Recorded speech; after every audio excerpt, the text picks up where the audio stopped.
بسم اللہ الرحمن الرحیم۔ میری آج کی ویڈیو دیکھنے سے پہلے گزارش ہے کہ نبی پاک صلی اللہ علیہ وسلم پر درود و سلام پیش کریں۔ صلی اللہ علیہ وسلم۔ روزہ چھوڑنے والے کی سزا، فرض روزہ چھوڑنے والے کی سزا۔ حضرت محمد صلی اللہ علیہ وسلم کا فرمان جاننے کے لیے ویڈیو کو آخر تک ضرور دیکھیے گا۔ رمضان کا مہینہ وہ مہینہ ہے جس میں قرآن اتارا گیا ہے۔ لوگ جو کہ ہدایت اور جس میں رہنمائی کرنے والی اور حق و باطل میں امتیاز کرنے والی واضح نشانیاں ہیں لوگوں کے لیے۔ بس تم میں سے جو کوئی اس مہینے کی گنتی پوری کر سکے اور اس کے لیے اس نے تمہیں ہدایت فرمائی ہے، اس پر اس کی بڑائی بیان کرو اور اس کے لیے کہ تم شکر گزار بن جاؤ۔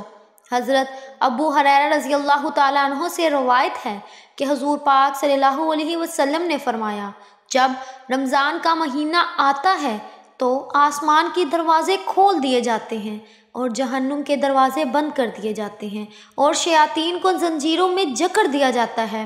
صحیح البخاری میں حضرت ابو ہریرہ رضی اللہ تعالیٰ عنہ سے روایت ہے کہ حضور پاک صلی اللہ علیہ وسلم نے فرمایا، جب ماہ رمضان کی پہلی رات ہوتی ہے تو شیطانوں اور سرکش جنوں کو بیڑیاں پہنا دی جاتی ہیں اور جہنم کے دروازے بند کر دیے جاتے ہیں اور ان میں سے کوئی دروازہ کھولا نہیں جاتا اور جنت کے دروازے کھول دیے جاتے ہیں، پس ان میں سے کوئی دروازہ بند نہیں کیا جاتا۔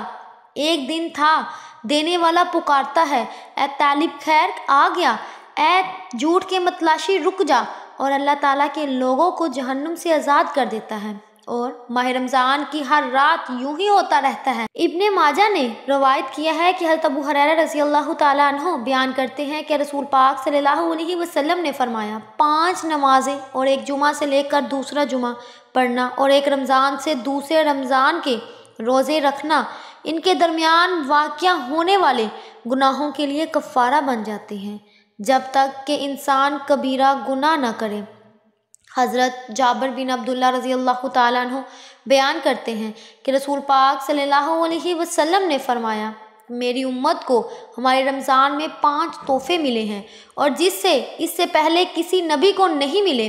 پہلا یہ کہ جب رمضان کی پہلی رات ہوتی ہے تو اللہ تعالیٰ ان کی طرف سے نظر الفاظ فرماتا ہے اور جس پر اس کی نظر رحمت پڑ جائے اور اسے کبھی عذاب نہیں دے گا۔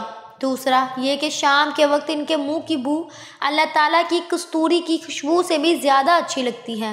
تیسرا یہ کہ فرشتے ہر دن ہر رات ان کے لیے بخشش کی دعا کرتے رہتے ہیں۔ چوتھا یہ کہ اللہ تعالیٰ اپنی جنت کو حکم دیتا ہے کہ میرے بندوں کے لیے تیار کر لے اور مزین ہو جائے تاکہ وہ دنیا کی تھکاوٹ سے میرے گھر اور میرے انداز رحمت میں پہنچ کر آرام حاصل کریں۔ پانچواں یہ کہ جب رمضان المبارک آخری رات ہوتی ہے ان سب کو بخش دیا جاتا ہے۔ ایک صحابی نے عرض کیا کہ یہ شب قدر ہے؟ آپ صلی اللہ علیہ وسلم نے فرمایا، نہیں، کیا تم نہیں جانتے کہ مزدور اپنے کام سے فارغ ہو جاتے ہیں تو انہیں پوری مزدوری دی جاتی ہے۔ اس حدیث کو امام بہقی نے روایت کیا ہے۔ رمضان المبارک اسلام کے ارکان میں سے ایک رکن ہے جس پر اسلامی امارت قائم ہے۔ سبحان اللہ، اللہ سبحانہ تعالیٰ نے ہمیں یہ بتایا کہ رمضان کے روزے جس طرح پہلی امت پر فرض کیے گئے تھے، امت اسلامیہ پر بھی فرض کیے گئے ہیں۔ اس کا ذکر کرتے ہوئے اللہ تعالیٰ نے فرمایا، اے ایمان والو، تم پر روزے رکھنا فرض کیا گیا ہے جس طرح تم سے پہلے لوگوں پر فرض کیے گئے تھے تاکہ تم تقوی اختیار کرو۔ سورۃ البقرہ آیت نمبر 183۔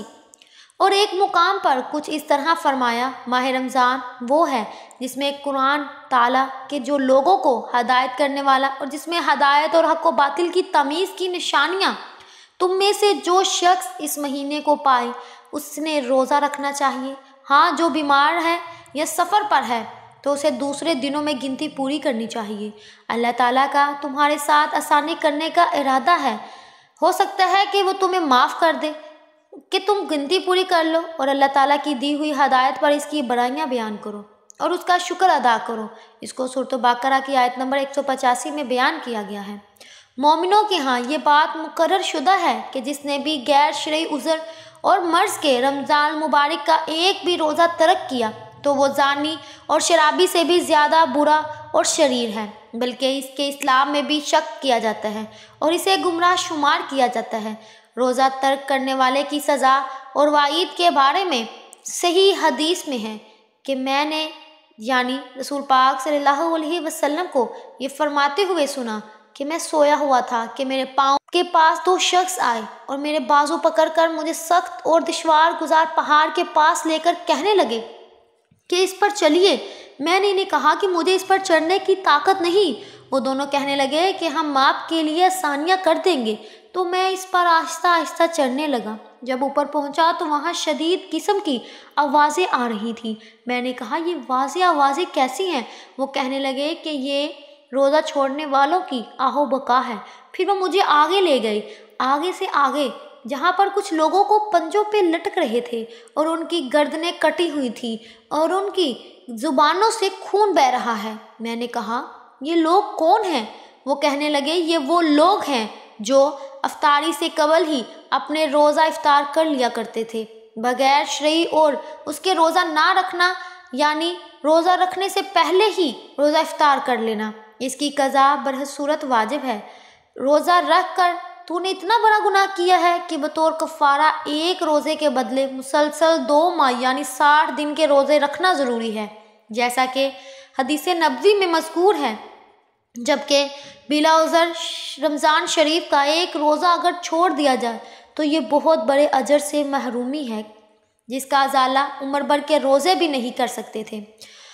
حضرت حرا رضی اللہ تعالیٰ عنہ سے روایت ہے کہ حضور پاک صلی اللہ علیہ وسلم نے فرمایا جس نے بغیر شرعی عذر کے یعنی بیماری کے رمضان شریف کا ایک روزہ بھی توڑے یعنی عمر بھر کے اگر وہ روزے کی کفایت بھی کرے تو نہیں کر سکتا گرچہ وہ عمر بھر کے روزے رکھے۔ ترمذی میں ہے کہ نبی پاک صلی اللہ علیہ وسلم نے پوری زندگی کے نفلی روزوں کے ذریعے رمضان کے بلا عذر چھوڑے ہوئے ایک روزے کی تلافی نہ ہو سکنے کی بات شدت کے طور پر فرمائی اور اس پر شدت کا اختیار فرمایا تاکہ لوگ بلا عذر رمضان کو روزے نہ چھوڑنے کی جسارت نہ کریں۔